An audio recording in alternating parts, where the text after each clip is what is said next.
بسم اللہ الرحمن الرحیم۔ صرف 5 منٹ کا مدرسہ قرآن و حدیث کی روشنی میں 5 رجب المرجب۔ نمبر 1، اسلامی تاریخ۔ حضرت عمر رضی اللہ تعالی عنہ کی خلافت۔ حضرت ابوبکر صدیق رضی اللہ تعالی عنہ کے انتقال کے بعد حضرت عمر فاروق رضی اللہ تعالی عنہ مسلمانوں کے دوسرے خلیفہ بنے۔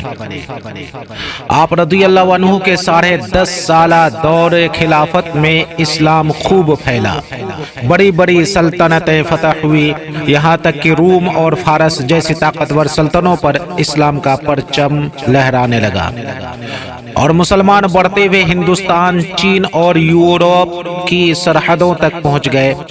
آپ رضی اللہ تعالی عنہ کے دور خلافت میں 500 قلعے اور 1036 شہر فتح ہوئے۔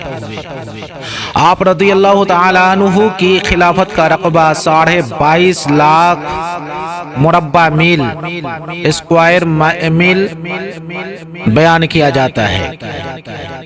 آپ رضی اللہ تعالی عنہ کی فراست و دانائی اور ملکی انتظام اور فتوحات کو دیکھ کر ایک مشہور مستشرق اورینٹلسٹ مسٹر جیون کہتا ہے کہ اگر فاروق اعظم رضی اللہ تعالی عنہ کی مزید 10 سال خلافت قائم رہتی تو پوری دنیا میں اسلام کے علاوہ دوسرا کوئی مذہب نہیں ہوتا۔ حضرت عمر رضی اللہ تعالیٰ عنہ کی خلافت بعد کے حکام اور خلفاء کے لیے ایک مثالی نمونہ ہے۔ نماز فجر میں فیروز نامی عیسائی نے 26 ذی الحجہ آپ کو شدید زخمی کر دیا، جس کے 3 دن کے بعد آپ کی شہادت ہو گئی۔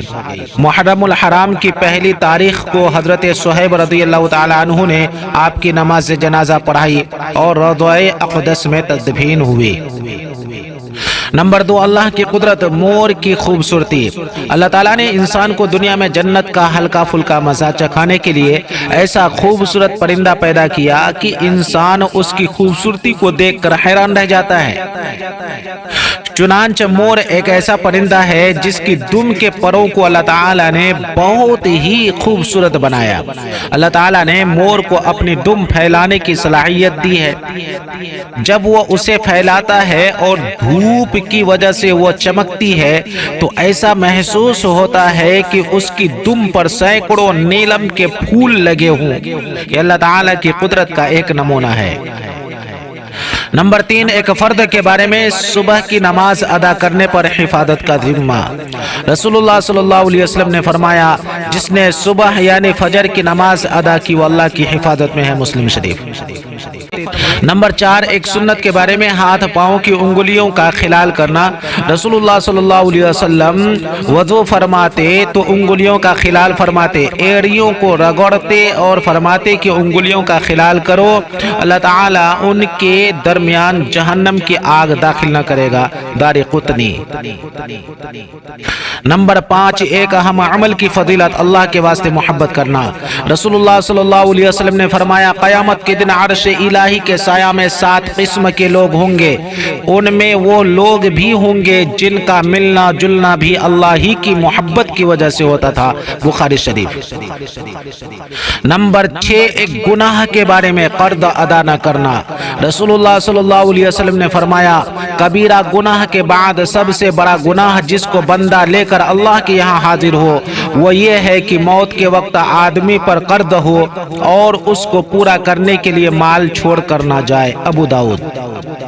مالدار اگر اپنی زندگی میں قرض ادا نہ کر سکا تو مرتے وقت اپنے ورثاء کو قرض ادا کرنے کی وصیت کر دے، اور جو مالدار نہ ہو تو زندگی ہی میں معافی تلافی کر لے، ورنہ قیامت کے دن نیکیوں میں سے اس کا قرض ادا کرنا ہوگا۔ نمبر 7، دنیا کے بارے میں مال کی حالت۔ رسول اللہ صلی اللہ علیہ وسلم نے فرمایا، اس وقت تک قیامت نہیں آئے گی جب تک تمہارے اندر مال کی اتنی کثرت نہ ہو جائے کہ وہ بہنے لگے، یہاں تک کہ مال والے آدمی کو اس بات پر رنج و غم ہوگا کہ اس سے کون صدقہ قبول کرے گا۔ وہ ایک آدمی کو صدقہ کے لیے بلائے گا تو وہ کہہ دے گا کہ مجھے اس کی کوئی ضرورت نہیں۔ مسلم شریف۔ نمبر 8 آخرت کے بارے میں، جنت میں مہمان نوازی۔ قرآن میں اللہ تعالیٰ فرماتا ہے بے شک جو لوگ ایمان لائے اور نیک عمل کیے ان کی مہمانی کے لیے فردوس کے باغ ہوں گے اور ان میں ہمیشہ رہیں گے اور وہ وہاں سے کہیں جانا نہیں چاہیں گے۔ سورہ کہف۔ نمبر 9 طب نبوی سے علاج، بیماری سے بچنے کی تدبیر۔